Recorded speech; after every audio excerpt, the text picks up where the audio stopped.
3 minutes to try to convince you that together we can change the world. And luckily, if there's one thing we've learned in this program, it's how to convince people to do something in 30 seconds or less. I first want to thank my colleagues for their wonderful words and send an emotional and heartfelt thank you to Cohort 12, with a special acknowledgement for our colleague and our friend Candace, who unfortunately passed away last year. And in her honor, I dedicate this speech.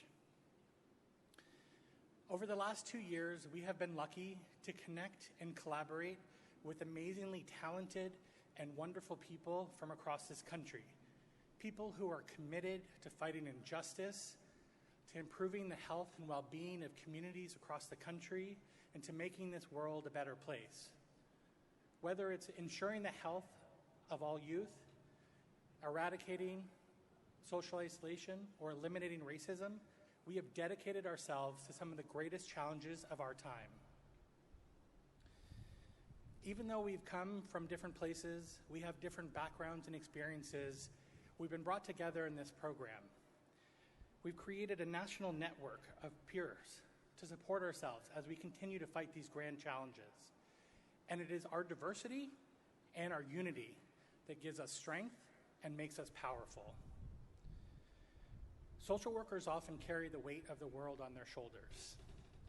They have to be anything and everything to their clients, to their workplaces, to their communities, to our families. We uplift, we educate, we empower, we counsel, we advocate, we do everything. We cook, we clean. But often we do this alone. This program has helped to connect us to a larger community of social workers that can help us to bear the weight of the world as we continue to champion social progress. At the beginning of the pandemic, I started working in the COVID response in New York City. While I was sitting alone in my apartment, I was trying to educate and empower communities, get them tested, connect them to services, and while thousands of people were dying daily, I sat alone, terrified, doing all I could do. And I read a metaphor that compared being a social worker or an advocate to being a member of a choir.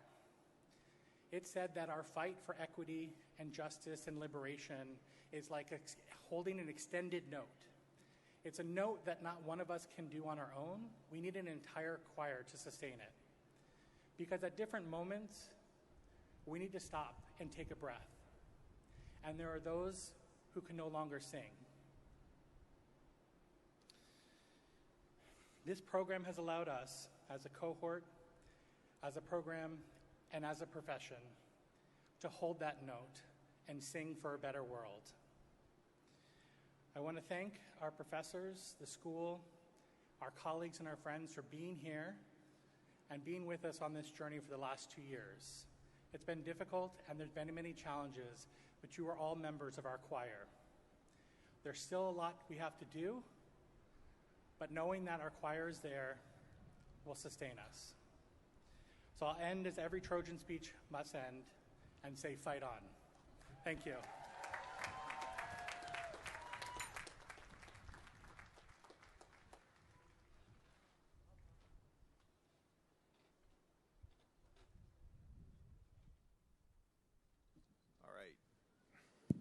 All right, now here comes